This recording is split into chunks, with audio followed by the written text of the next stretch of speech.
नमस्कार प्यारे बच्चों, कैसे हैं आप सभी। उम्मीद करता हूँ सभी स्वस्थ होंगे, ठीक होंगे, आपकी पढ़ाई भी सुचारू रूप से चल रही हो, क्योंकि अड्डा 24/7 क्लास 9th और 10th यूट्यूब चैनल आप लोगों को समय समय पर सभी क्लासें उपलब्ध करवा रहे हैं। तो प्यारे बच्चों, जल्दी से सेशन से जुड़ जाइए। 2 बज चुके हैं, आपको पता है 2 बजे राजेंद्र सर की क्लास होती है और हमारा आपकी बार उद्देश्य हमने जो लिया था वो था हमारा टारगेट 100 में से 100 नंबर प्राप्त करना। तो प्यारे बच्चों, जल्दी से जुड़ जाइए, फिर हम लोग शुरुआत कर देते हैं। तो जल्दी से आ जाइए। आज हम पढ़ेंगे उत्साह अट नहीं रही है, जो दोनों कविताएं सूर्यकांत त्रिपाठी निराला जी द्वारा रचित है। उन दोनों से संबंधित हम लोग MCQ मल्टीपल चॉइस क्वेश्चन वस्तुनिष्ठ प्रश्नों को हल करने वाले हैं। तो आ जाइए, जल्दी से जुड़ जाइए। जुड़ने के बाद में कमेंट करें क्या मेरी आवाज़, क्या हम लोग लाइव आ चुके हैं। दोनों बातें यदि सही हैं तो कमेंट कर दीजिए जल्दी से। तो प्यारे बच्चों, जल्दी से आ जाइए। सभी का, मैं आपका सभी का बहुत ही दिल से, कहते हैं ना, इंसान के दिल में जगह होनी चाहिए, फिर तो सब हो जाता है। तो दिल से आपका हार्दिक स्वागत, अभिनंदन करता हूं हमारे YouTube चैनल अड्डा 24/7 9th and 10th YouTube channel पर। तो प्यारे बच्चों, आज हम पढ़ेंगे उत्साह अट नहीं रही है, कविता किसकी है, निराला जी की। इससे संबंधित हम लोग MCQ के बारे में चर्चा करेंगे। आपको मैं बता दूं, आपका जो कक्षा 10 का समय है वो 2 बजे होगा। कब मंडे, वेडनेसडे और फ्राइडे। आज फ्राइडे है, इसीलिए हम लोग चर्चा कर रहे हैं। नमस्कार, गुड आफ्टरनून प्यारे बच्चों, जल्दी से आ जाइए यार। अब प्रत्येक क्वेश्चंस का आपको आंसर भी देना है। क्योंकि मैंने विवरणात्मक प्रश्नों को भी पढ़ा दिया है, करवा दिए हैं आप लोगों को। अभ्यास प्रश्न भी हमने 1 शॉट में पढ़ा भी था, आपको याद हो तो। दोनों कविताओं का हम लोगों ने एक शब्द का अर्थ पढ़ा है। तो आपके सामने पहला क्वेश्चन हाजिर हो चुका है। जल्दी से मुझे इसका राइट आंसर बता दीजिए, क्या होगा इसका राइट आंसर। बता सकते हैं तो बता दीजिए कि निराला जी का जन्म कब हुआ, यानी सूर्यकांत त्रिपाठी निराला जी का जन्म कब होता है। 1898 में, 1899 में, 1998 में या 1999 में। तो बताइए जल्दी से क्या होगा आपका राइट आंसर। राइट आंसर पे जल्दी से लॉक कर दीजिए, उसके बाद हम लोग आगे नेक्स्ट क्वेश्चन पे चर्चा करते हैं। तो बताइए जल्दी से क्या होगा।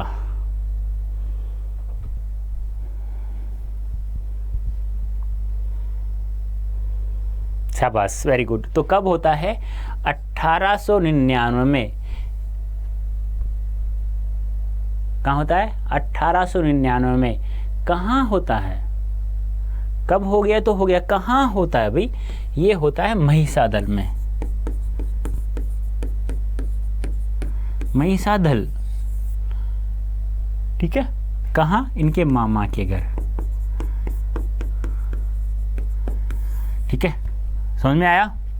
ऐसे पढ़ना है हम लोगों को एक चीज को। नेक्स्ट, निराला जी की औपचारिक शिक्षा किस कक्षा तक हुई? औपचारिक जानते हो ना, देखो शिक्षा 2 प्रकार की होती है, एक औपचारिक होती है, एक होती है अनौपचारिक, ठीक है। हाँ, तो औपचारिक होता है, हम लोग कह सकते हैं स्कूली शिक्षा, कॉलेजी शिक्षा, स्कूली शिक्षा को। और अनौपचारिक शिक्षा क्या होती है? माता पिता, समाज, परिवार द्वारा दी जाने वाली शिक्षा। तो इन्होंने स्कूली शिक्षा किस कक्षा तक की है? 9वीं तक, 10वीं तक, 8वीं तक या 7वीं तक? बता सकते हैं तो मुझे जल्दी से बता दीजिए। चलो एक क्वेश्चन मैं बता देता हूँ। यानी कि आपने एक लेखक का नाम सुना होगा, जयशंकर प्रसाद। जयशंकर प्रसाद जी की जो स्कूली शिक्षा थी, जो औपचारिक शिक्षा थी, वो केवल 8वीं तक थी। तो अब निराला जी की जो औपचारिक शिक्षा थी वो किस कक्षा तक थी? बता दो भाई, क्या होगा राइट आंसर।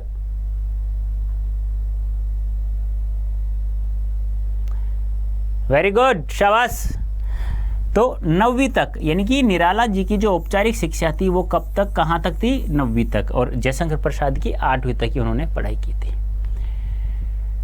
निराला जी का पितृग्राम कहाँ है? पितृ जानते हो ना, पिता का गांव।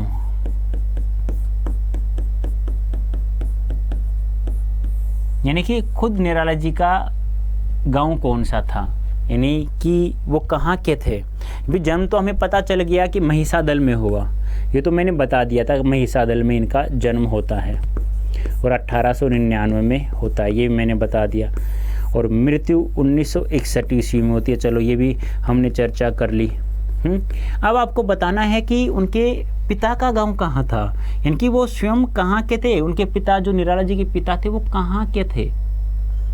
गड़ाकोला, महिषादल, हैदराबाद या इलाहाबाद? इलाहाबाद बेटा, इलाहाबाद। तो बताइए जल्दी से क्या होगा राइट आंसर हमारा? गड़ाकोला होगा, महिषादल होगा या हैदराबाद होगा या इलाहाबाद होगा? तो क्या होगा प्यारे बच्चों? A option is right answer. Garhakola इनका पैतृक गांव था, इन पिता का गांव था। नेक्स्ट, निराला जी का देहांत कब हुआ? अरे भाई अभी मैंने बताया था, तो फ्री में मिल गया आपके साथ। यानी कहते हैं ना by one get one free, by one get one free होता है ना। तो एक क्वेश्चन का आंसर मैंने बताया था और एक आपको फ्री में मिल गया। अभी मैंने बताया था कि जन्म इनका होता है 1899, लेकिन मृत्यु कब होती है प्यारे बच्चों? 1961 ईस्वी में इनका निधन हो जाता है। तो एक के साथ एक फ्री आपको मिल चुका है, लेकिन ऐसा मत समझना कि हमेशा एक के साथ एक फ्री मिलता रहेगा। मेहनत करनी है ईमानदारी से, तो ही हम लोग 100 में से 100 नंबर प्राप्त कर सकते हैं हिंदी में। इस बार असंभव को संभव करेंगे, अब की बार करेंगे बेटा, 101% करेंगे। नेक्स्ट है, अट नहीं रही है कविता में किस माह की मादकता का वर्णन किया गया है? ये मादकता यानी सौंदर्यता, किस माह के सौंदर्य का वर्णन किया? क्योंकि सौंदर्यता लिख देंगे तो अशुद्ध शब्द हो जाएगा। क्या तो सुंदर में आप लोग ता प्रत्यय जोड़ो तो आपको शुद्ध शब्द होगा सुंदरता, या आप लोग यह प्रत्यय जोड़ो सुंदर में तो आपका बनेगा सौंदर्य। गलती से भी सौंदर्यता मत लिख देना वरना अशुद्ध हो जाएगा। तो बताइए जो अट नहीं रही है कविता में किस माह की मादकता का वर्णन किया गया है? बता सकते हैं मुझे इसका राइट आंसर क्या होगा? तो बता दीजिए प्यारे बच्चों क्या होगा राइट आंसर? तो क्या होगा बता सकते हैं मुझे? चैत्र, वैशाख, फाल्गुन या श्रावण? तो किस माह की?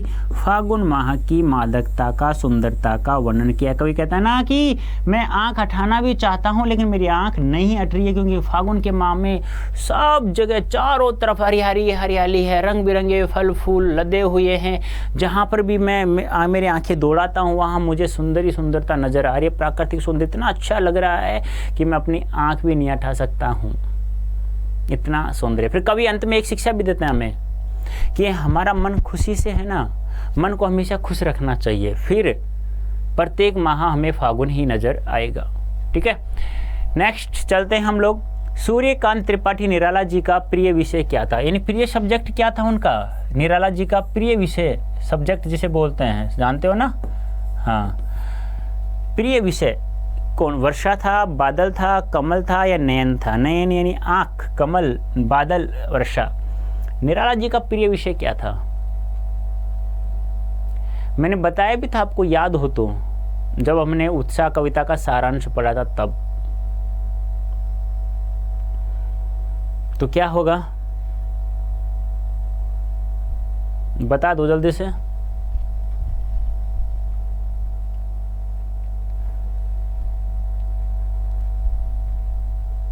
नमस्कार, गुड आफ्टरनून बेटा।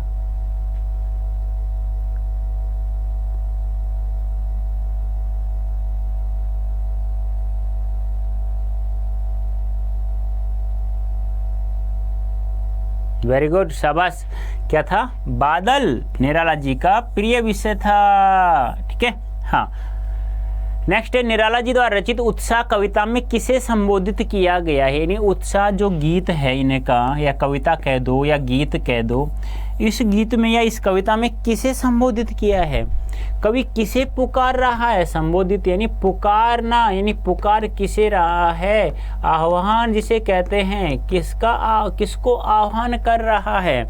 वर्षा को, बादल को, कमल को या नयन को? किसको संबोधित किया है अभी उत्साह गीत या कविता में? किसको आह्वान कर रहा है, किसको बुला रहा है कवि? किसको भाई? वर्षा को बुला रहा है, बादल को, कमल को या नयन को?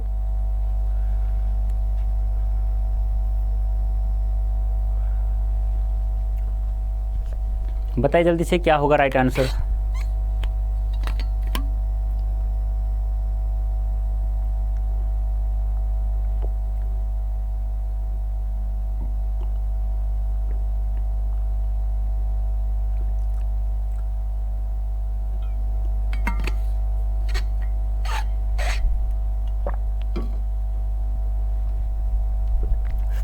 शाबाश, उत्साह गीत में या कविता में बादल को संबोधित किया गया है। A B option is right answer. उत्साह कविता में कवि बादल को आह्वान किस लिए करता है, यानी बादल को पुकार रहा है, कवि बादल को आह्वान कर रहा है। आह्वान नहीं होता, पुकारना, ठीक है। तो किस लिए पुकार रहा है, बरसने के लिए, गरजने के लिए, उपयुक्त दोनों के लिए, या इनमें से कोई नहीं? किसके लिए पुकार रहा है अभी? बरसने के लिए कह रहा है, या गरजने के लिए कह रहा है, या दोनों के लिए कह रहा है? तो क्या होगा राइट आंसर? बता दो जल्दी से मुझे, राइट आंसर क्या होगा? बता सकते हो कि राइट आंसर क्या है?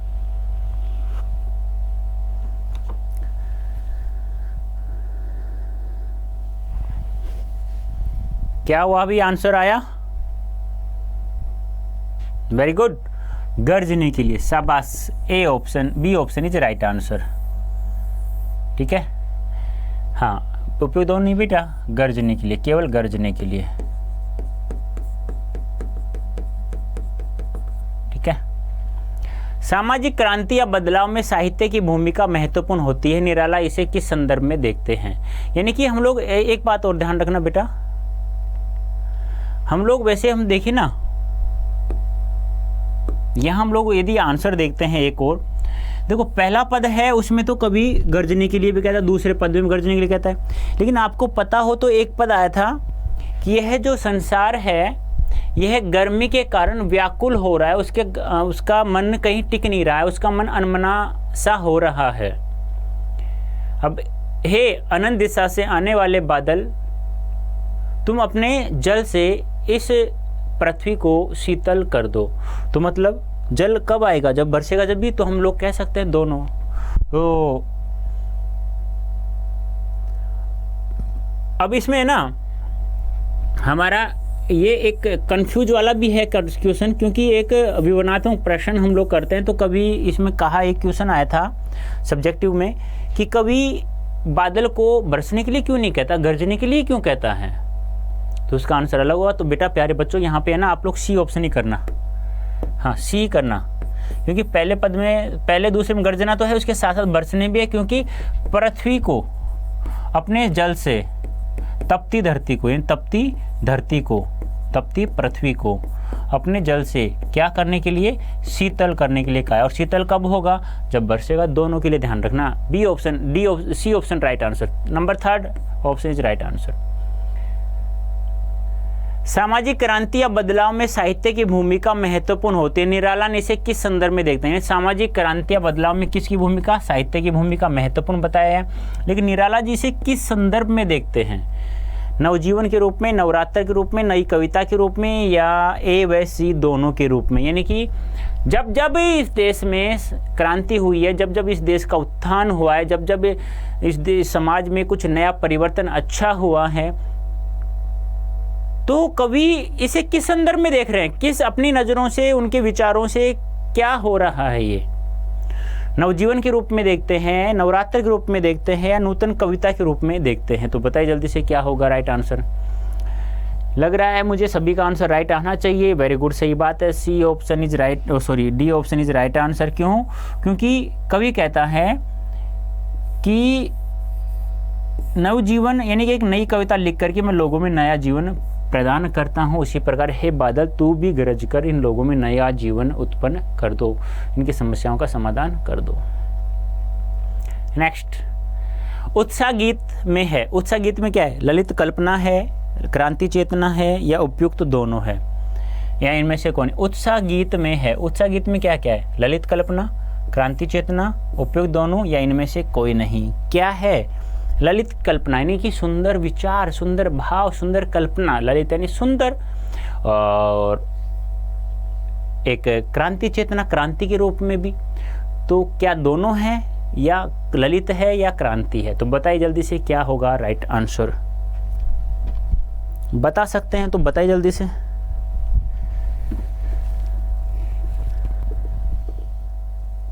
आ गया राइट आंसर, दे दिया क्या?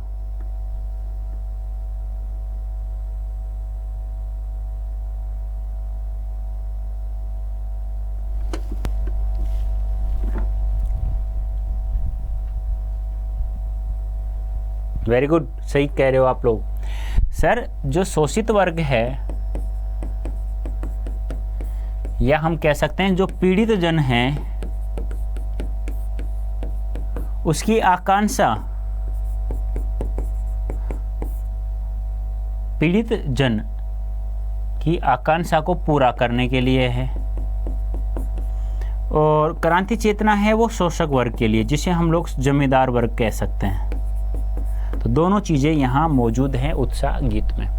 नेक्स्ट, निराला जी के अनुसार सामाजिक क्रांति या बदलाव में किसकी भूमिका महत्वपूर्ण होती है? निराला जी ने किसकी भूमिका महत्वपूर्ण मानी कि सामाजिक क्रांति या बदलाव में? देश में जब जब क्रांति हुई है, जब जब बदलाव हुआ है, तो उसमें किसकी भूमिका महत्वपूर्ण मानते हैं?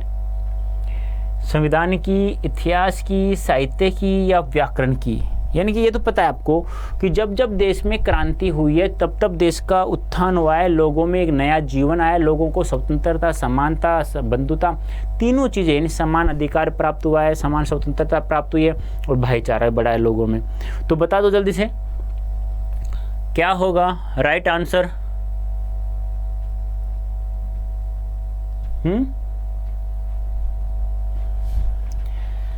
तो अभी अभी ये यही क्वेश्चन सेम का सेम आंसर आया था, तो C option is right answer. देख लीजिए यहाँ पर आया था सामाजिक क्रांति या बदलाव में साहित्य की भूमिका महत्वपूर्ण होती है। बोलो आया ना, क्वेश्चन था यहाँ पे मैंने उसी को एक अलग से नया मोड़ दिया है, मैंने उसे आंसर के रूप में यानी क्वेश्चंस के रूप में बनाया। अलग दो ही क्वेश्चन यानी कि 1 से 2 साहित्य की भूमिका महत्वपूर्ण होती है। साहित्य क्या होता है? जैसे आज जो चल रहा है उसे मैं लिख दूं, नेक्स्ट जनरेशन के लिए वही चीज क्या हो जाएगी? साहित्य बन जाएगा, इतिहास बन जाएगा। अट नहीं रही है कविता में आया आभा शब्द का अर्थ बताइए। एक आभा शब्द आया है, अट नहीं रहे यानी कि ऐसे आया था ना, अट नहीं रही है आभा फागुन के तन की, सट नहीं रही है, ऐसे था ना कुछ, ये कुछ थोड़ा बड़ा हो गया, ऐसे था आभा फागुन तन, ऐसे कुछ था, सट नहीं रही है। तो बताइए तन यानी शरीर, आभा का अर्थ क्या बताया? धमक, चमक, सुंदर या उत्साह। यानी कि फागुन का शरीर सुंदर है या फागुन का शरीर चमक है या धमक है या उत्साह है?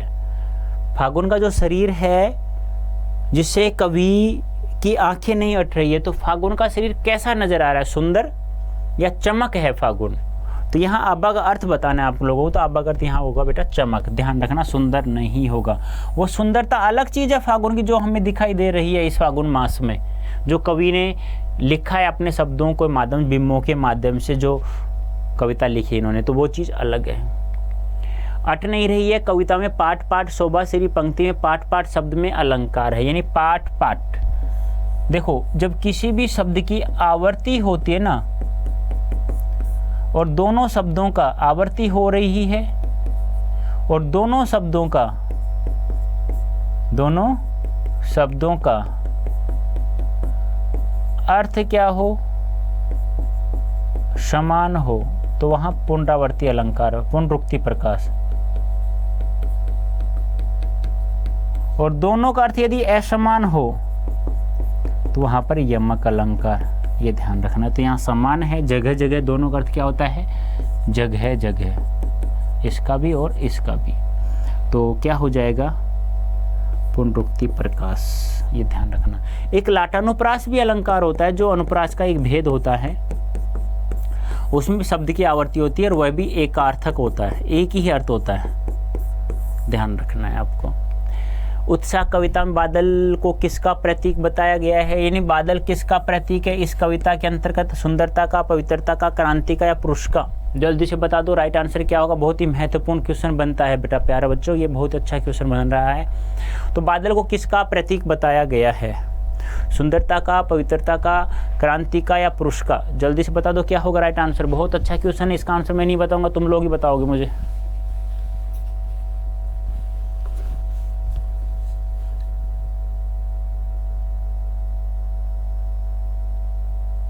जल्दी से बताओ क्या होगा आंसर।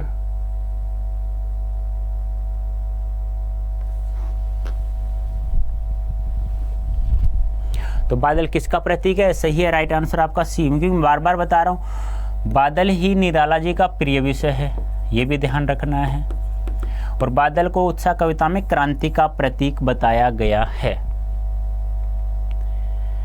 कविता अट नहीं रही है में किस ऋतु के प्राकृतिक सौंदर्य का चित्रण किया गया? किस ऋतु के? ये तो आपको पता ही है, फागुन तो मास था, लेकिन ऋतु कौन सी थी ये आपको बताना है। ग्रीष्म ऋतु, वर्षा ऋतु, शरद ऋतु या बसंत ऋतु? तो क्या होगा राइट आंसर? बता दो जल्दी से भाई, बताओ। एक एक दोनों कविताओं को हमने एक कहानी के रूप में पढ़ लिया था, पूरी कविता बिना शब्दों के अर्थ भी याद नहीं है तो भी हम लोगों ने पढ़ लिया था। तो अब तुम्हें दिक्कत क्यों आ रही है भाई? जल्दी जल्दी से आंसर क्यों नहीं मिल रहा मुझे? फटाफट आंसर दो यार, फटाफट देना है आप लोगों को। वेरी गुड, किसका? वसंत ऋतु का। तो D option is right answer. ठीक है, नेक्स्ट चलें। 16 है, धाराधर किसके लिए प्रयुक्त हुआ है? पृथ्वी, आकाश, समुद्र या बादल? धाराधर।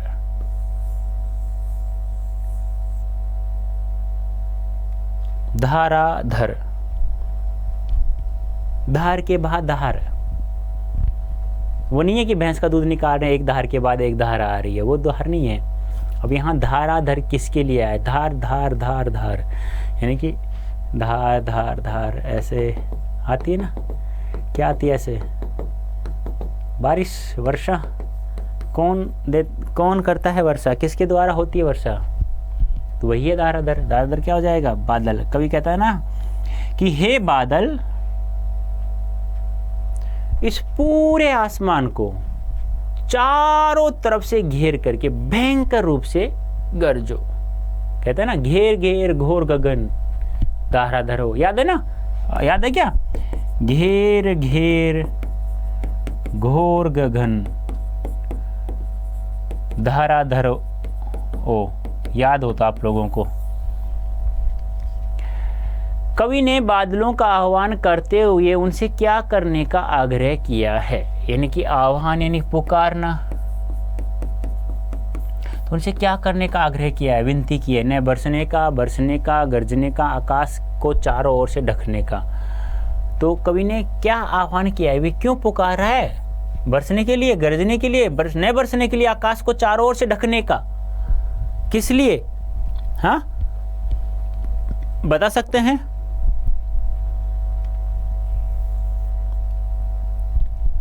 बताओ भी जल्दी से। बार बार कह रहा हूं, उत्साह कविता में कवि बादल को गरजने के लिए कहता है, बस सीधी सी बात है एक, यही हमेशा ध्यान रखना है, गांठ बांध लो इसको। तो गरजने का, तो C option is a right answer. Next है, प्यारे बच्चों, कवि ने निदाग अर्थात भीषण गर्मी से किसकी ओर इशारा किया है? निदाग अर्थ क्या होता है? गर्मी।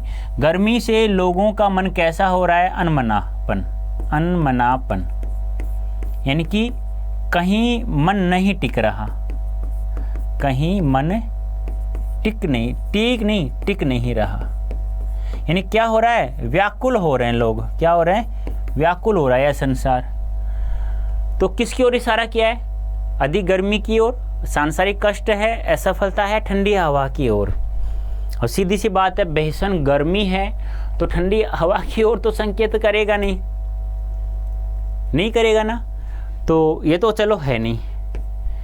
असफलता ये भी नहीं है। अब यहाँ दोनों में से कौन सा है? अधिक गर्मी है या सांसारिक कष्ट है? तो बता दो जल्दी से, क्या होगा इसका राइट आंसर?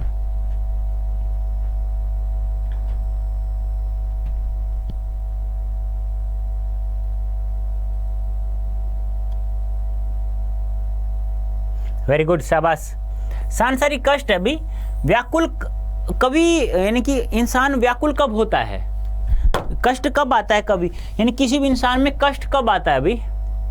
कष्ट तब भी आएगा जब उसको कोई मतलब सांसारिक कष्ट यानी दुखी कब होगा वो? जब उसे कोई कष्ट आएगा। तो व्याकुल है, गर्मी है, हाय रे गर्मी कहते हैं, बताया था ना कल, समझाया था मैंने बहुत अच्छे से आपको।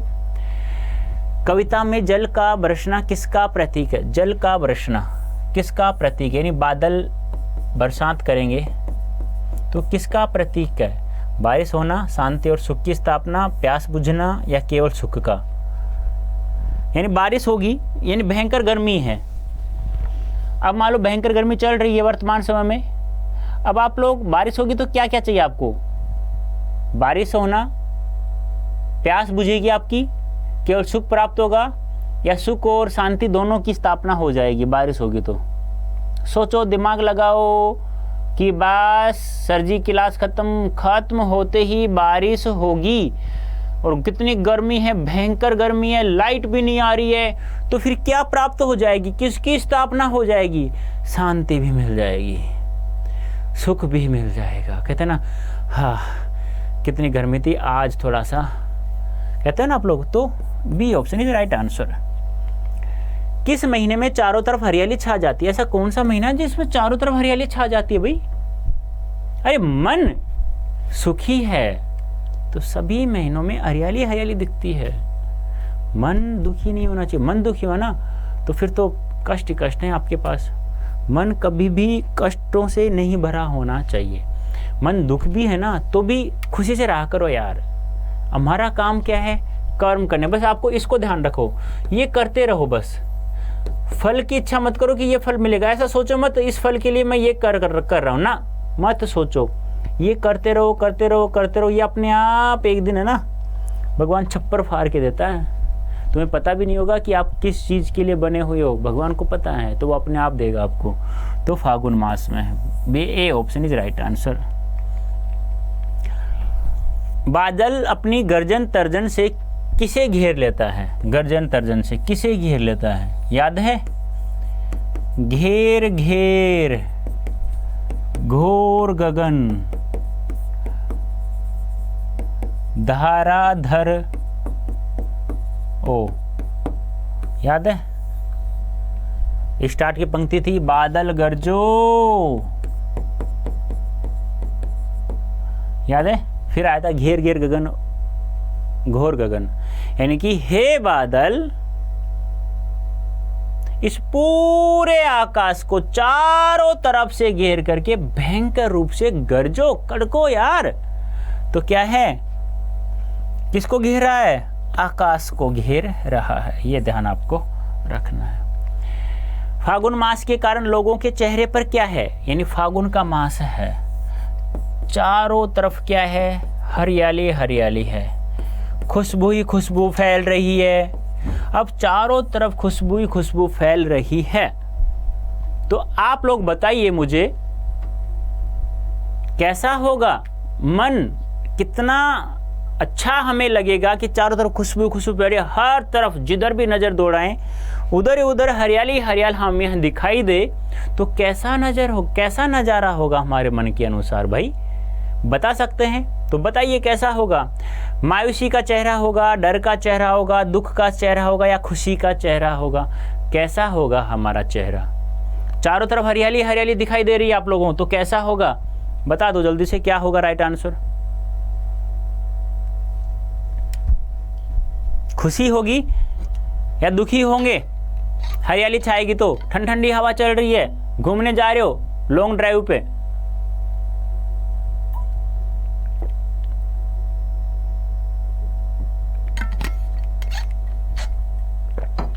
भाई चारों तरफ हरियाली होगी तो मन कैसा होगा? खुश होगा, सीधी सी बात है। नेक्स्ट है, बादल को कवि ने गरजने के लिए कहा है जिससे कि लोगों में, यानी कवि ने बादल को क्या कहा है? गरजने के लिए कहा है, आह्वान किया गरजने के लिए, तो लोगों ने में जोश और क्रांति का संचार हो सके इसलिए कहा है, नवजीवन की आशा का संचार हो सके इसलिए गरजने के लिए पुकार रहा है, मेहनत करने का भाव जागृत हो सके इसलिए कहा है, या उपयुक्त सभी, यानी आपका सरकारी ऑप्शन। कवि ने बादल को गरजने के लिए क्यों कहा है भाई? बता सकते हैं तो बता दीजिए राइट आंसर क्या होगा। यानी कवि ने बादल को गरजने के लिए इसलिए कहा है कि लोगों में उत्साह का भाव जागृत हो, और उत्साह होगा तो वीर सीधी सी बात है उत्पन्न होगा, और फिर दुगनी मेहनत के साथ में लोग मेहनत करेंगे और वो खुशी से रहेंगे, तो क्या हो जाएगा? नया जीवन मिल गया, मेहनत करने का भाव भी हो गया, जोश भी आ गया, क्रांति भी हो गई, तो क्या हो जाएगा? D option is right answer. Next, उत्साह कविता की भाषा कैसी है भाई? कैसी भाषा लगी आप लोगों को उत्साह कविता की? ब्रज भाषा है, खड़ी बोली है, अवधी है या हिंदी है? आपको पता है ना, आह्वान शब्द है, यानी मैं कह सकता हूं तत्सम शब्दावली का, तत्सम शब्दावली का प्रयोग किया गया है। अब तत्सम क्या होता है भाई? संस्कृत के शब्द होते हैं ना, तो बताइए कैसी है? ब्रज भाषा, खड़ी बोली, अवधि, आपको याद होना चाहिए जयशंकर निराला जी का जन्म हुआ था 1899 और 1961 में उनकी मृत्यु हो गई थी। 1916 में उन्होंने पहली कविता लिखी थी जूही की कली, याद हो तो यह सरस्वती पत्रिका में छपी थी, याद हो तो आप लोगों को। महावीर प्रसाद द्विवेदी ने मना कर दिया छापने के, अश्लीलता के कारण, अशुद्धियों के कारण, दोनों कारण थे। तो कैसी उस समय बोली कैसी चल रही थी? खड़ी बोली का वो था। तो B option is right answer. Next है, उत्साह कविता में कवि ने किस गुण का प्रयोग किया है? उत्साह कविता में कौन सा गुण है भी? गुण 3 होते हैं, माधुर्य, प्रसाद और ओज गुण। अब इसमें आपको उत्साह आ रहा है, उत्साह होगा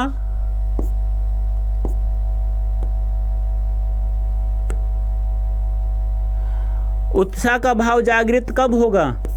जब वीर रस होगा। और वीरता का गुण कब आएगा? जब मान लो आपको किसी युद्ध क्षेत्र में खड़ा कर दिया जाए, कोई युद्ध क्षेत्र है उसमें आपको खड़ा कर दिया, तो सामने से तलवार लेके कोई इंसान भगता हुआ आ रहा है, तो आप में कैसा भाव जागृत होगा? भय का, या भक्कर के पीछे भग जाओगे? आप एक योद्धा हो ना। अरे आपकी माँ ने आपकी माँ ने दूध पिलाया ना, तो योद्धा हो ना, तो डरोगे तो नहीं, सामना करोगे तो क्या आएगा? जोश आएगा ना कि हाँ आजा, मैं भी लड़ाई करूंगा तुझसे। तो कौन सा गुण होगा? ओज गुण। ध्यान रखना, देखो कविता को पढ़ते ही समझ में आ जाए, किसी शब्द का अर्थ निकालने की आवश्यकता नहीं है हमें, तो प्रसाद गुण। प्रेमपूर्ण बातें हो, समझ में आ जाए कुछ शब्दों का अर्थ, प्रेमपूर्ण बातें निकल रही हो, अर्थ निकल रहा हो, माधुर्य गुण। और जोश का गुण निकल रहा है, हमारे रोंगटे खड़े हो रहे हैं, बस कभी भी युद्ध हो सकता है, जोश आ रहा है बातों से, तो हमारा ओज गुण होगा। तो कैसा लगे आज की क्लास? अब देखिए क्लास 10th वाले बच्चे ध्यान सुने, आप लोग प्रत्येक सब्जेक्ट में यदि आपको 100 में से 100 नंबर लेना चाहते हैं तो आप हमारे निश्चय बैच के साथ जुड़ जाइए। जुड़ने के लिए आपके पास एक कोड है Y323, इस कोड को यूज करके आपको मैक्सिमम डिस्काउंट प्राप्त हो जाएगा प्यारे बच्चों, और आप प्रत्येक सब्जेक्ट में गारंटीड आप 100 में 100 नंबर प्राप्त करोगे। कोड याद करना Y323 यूज करना, मैक्सिमम डिस्काउंट आपको प्राप्त हो जाएगा। और यदि आपको अंग्रेजी नहीं बोलना आती है, कैसे इंग्लिश बोलने भाई, बहुत ज़्यादा दिक्कत होती है हम इंग्लिश बोलने, तो आप कोड यूज करें ना, वही कोड Y323, और आप स्पोकन इंग्लिश का कोर्स भी ज्वाइन कर सकते हैं। अब आपको क्या चाहिए? सर जी PDF चाहिए, सर जी PYQ चाहिए, सर जी सैम्पल पेपर चाहिए, सर जी मैगजीन, टेलीक्विजेज, करंट अफेयर चेक, ये सब कहाँ मिलेगा? अड्डा 24/7 ऐप पर डाउनलोड करो ना फिर अभी यार, कितने सारे फायदे हैं। अब आप कहाँ पढ़ रहे हो? हमारे यूट्यूब चैनल अड्डा 24/7 class 9th and 10th channel पढ़ रहे हैं सर जी, यहीं पे हमें 9th and 10th की क्लासें फ्री ऑफ कॉस्ट मिल रही हैं। तो फिर लाइक करो यार, शेयर करो, कमेंट करो, सब्सक्राइब जिन बच्चों ने किया वो करो ना।